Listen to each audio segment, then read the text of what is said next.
دروغ گریه نکن. آبی دیده تو نمیبروید. زیرا که شما در نزد وجدان خودتون جواب گفتن نمیتونید. اون نفری که خداوند حفظش میکنه دوستش میدارد، من باوری کامل دارم که خار شدنش نمیگذارد.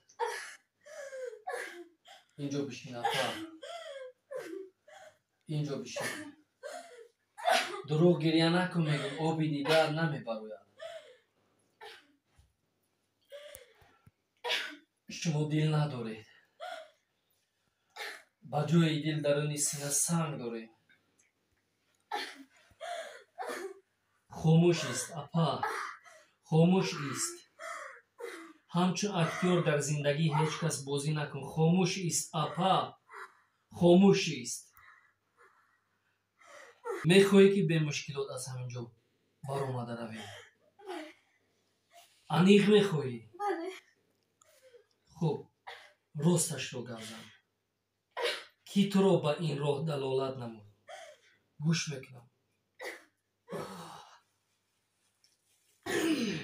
مرا هیچ کس بر این راه ننوارده است و هیچ کس هم نفرموده است که من با اینجا بیایم.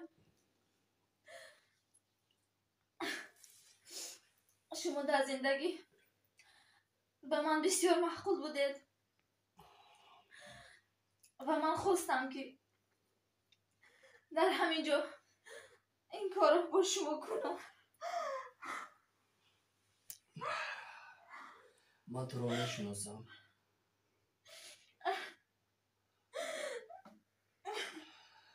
تو در همسایگی نسیم زندگی میکردی، درست؟ تو آبروی چندین نفر دیگر رو نیز در زمین ریختگی هستی، درست؟ تهمت هایت قطعی، درست است گپم؟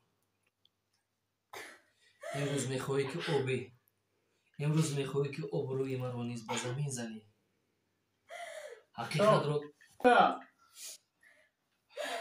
تو میخواهی که آبروی من رو نیز به زمین زنی. شرم نمیداری اپا؟ ایزو نمیکشی اپا؟ تو آبروی چندین نفر رو در زمین زدی. من شاهد هستم.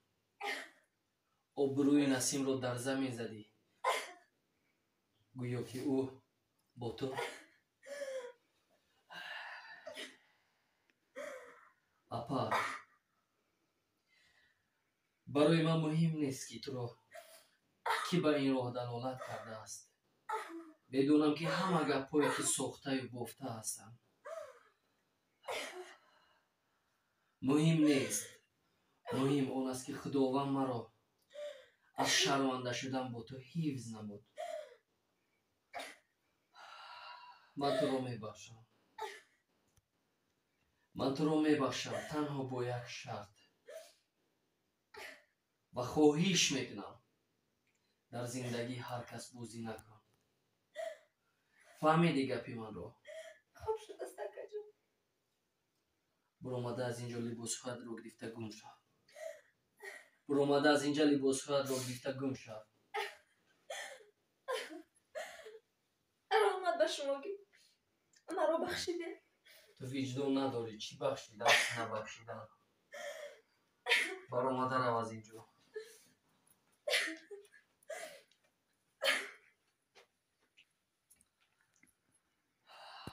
من میتونستم نسبت این زن با کدام زیلی نباشد ضررم رو رسونم.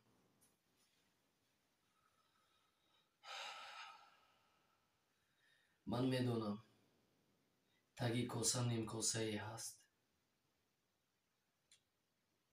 آبروی یک کس رو در زمین زدن، آبروی یک کس رو در زمین زدن، گمان میکنم خصلت مردیگری نیست. با این خاطر که تو زن هستی، مادر هستی، من این کار رو با تو روا ندیدم. خدا هدایتت کند.